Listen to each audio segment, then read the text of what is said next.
চলেছে এক আবেগঘন খোলা চিঠির পালা। রানার্স আপ আর্জেন্টিনা থেকে শুরু করে ফ্রান্সের অধিনায়ক কিলিয়ান এমবাপে বিশ্বকাপের পর তাদের বার্তাগুলো এখন ফুটবল বিশ্বে আলোচনার কেন্দ্রবিন্দু। আর্জেন্টিনা বিশ্বকাপের ফাইনাল হেরে যাওয়ার পর ফিফা সভাপতি জিয়ান্নো ইনফান্তিনো তাদের উদ্দেশ্যে একটি চিঠি পাঠিয়েছিলেন। যদিও সেটি প্রকাশ্যে কোনো খোলা চিঠি ছিল না, তবে আর্জেন্টিনার সংবাদ মাধ্যমে চিঠিটি প্রকাশ পাওয়ার পর বিষয়টি সামনে আসে।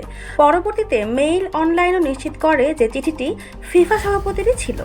ফাইনালে পরাজয়ের ঠিক 7 দিন পর আর্জেন্টিনা কোচ লিওনেল স্কালোনি সামাজিক যোগাযোগ মাধ্যমে একটি আবেগঘন বার্তা প্রকাশ করেন। এরপর ফিফা সভাপতি ইনফান্তিনো বিশ্বকাপ নিয়ে সমালোচকদের উদ্দেশ্যে কঠোর ভাষায় নিজের অবস্থান তুলে ধরেন। তবে কিলিয়ান এমবাপ্পের চিঠির সুর ছিল সম্পূর্ণ ভিন্ন। কাউকে আক্রমণ না করে ফরাসি সমর্থকদের প্রতি কৃতজ্ঞতা জানিয়েছেন তিনি।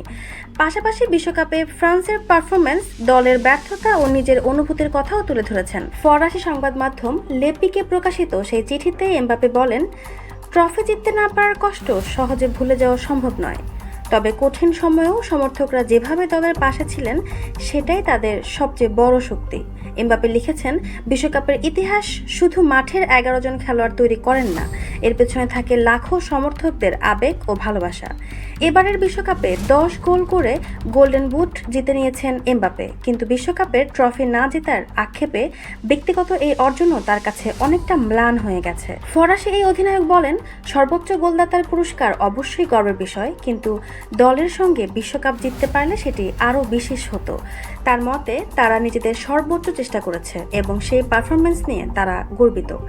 নিজের সাফল্যের কৃতিত্ব শুধু নিজের কাছে রাখেননি এমবাপ্পে, সতীর্থদের অবদান স্মরণ করে তিনি জানান, দলের খেলোয়াড়দের পরিশ্রম, সহযোগিতা এবং ঐক্য ছাড়া এত বড় অর্জন সম্ভব হতো না।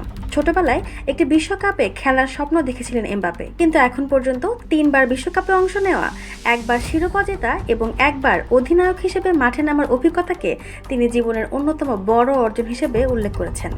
এদিকে বিশ্বকাপের ফ্রান্সের বিদায়ের সঙ্গে শেষ হয়েছে কোচ দিদিয়ের দেশমের দীর্ঘ অধ্যায়ও। সেমিফাইনালে হারের পর তৃতীয় স্থান নির্ধারণী ম্যাচেও ইংল্যান্ডের কাছে পরাজিত হয়ে টুর্নামেন্ট শেষ করে ফরাসিরা। দেশমের বিদায়ের পর ফ্রান্সের নতুন কোচ হিসেবে আলোচনায় রয়েছেন কিংবদন্তি জিনেদিন জিদান।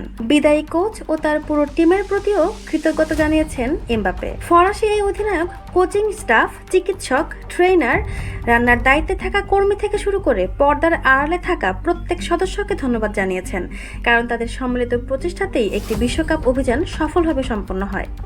বিশ্বকাপের মাঠের লড়াই শেষ হলেও খেলোয়াড়দের আবেগ, কৃতজ্ঞতা আর